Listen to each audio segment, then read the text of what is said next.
Quite regularly, a student will come into my office and ask whether he or she is missing out. They see others getting rich from buying high-flying investments, and they want my permission to jump into the fray and get rich too. For a few years, students wanted to get rich buying foreign exchange currencies. For another few years, it was real estate trusts. And while buying Bitcoin comes in and out of popularity, it has been particularly popular recently. Typically, my students feel this incredible angst and worry that they are missing out on easy money.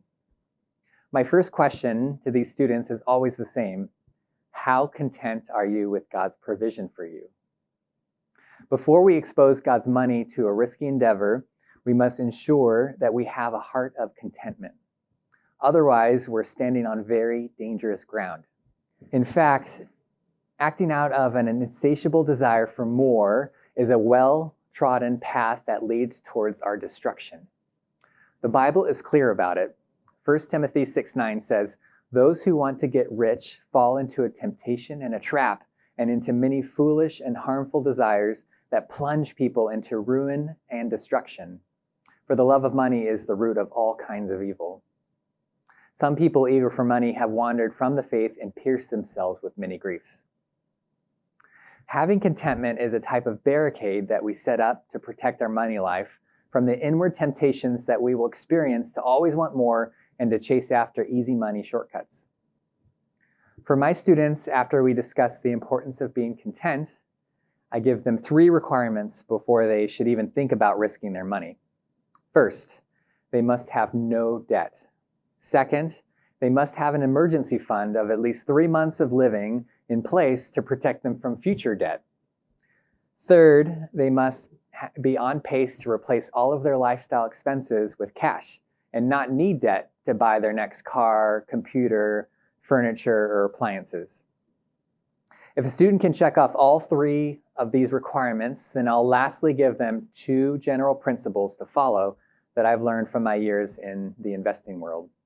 These principles help protect our money lives from the dangers of having our investing behavior turn into gambling behavior.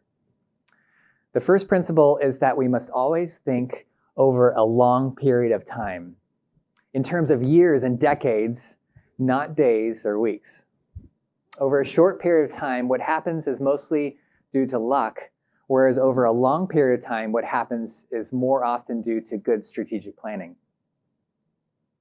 The second principle I discuss with my students is that we must know our risks well.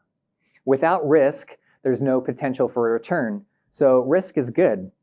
However, what is not good is when we expose our money to risks that we do not understand. This is bad stewardship.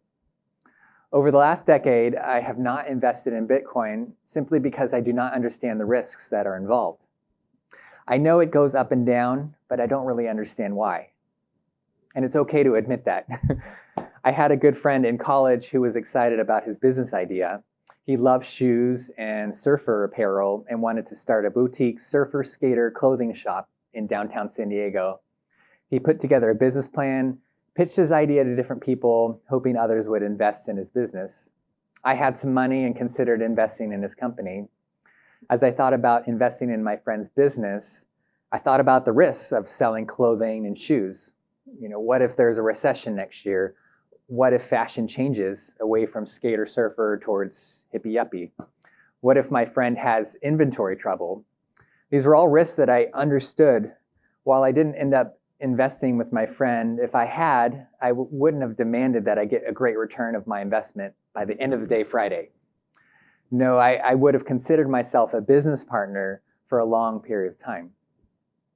In general, I don't want to invest in companies where I do not understand the nature of their business models, the nature of their products, and the nature of their competition.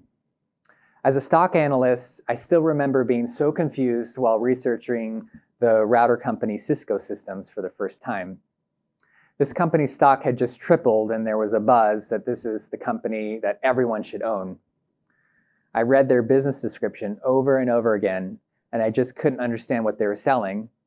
I couldn't understand who their customers were, and I couldn't understand what the competition was. These are crucial questions to know. It's not good business to expose your money to risks that you do not understand. Once you invest in things you do not understand over a short period of time, you're now essentially going to Vegas and playing the slot machine. About all you know is that sometimes you win, sometimes you lose, and you hope that this particular machine will pay out for you. That's it. So may we find contentment in our riches and generosity that we already have and avoid chasing after get-rich-quick schemes.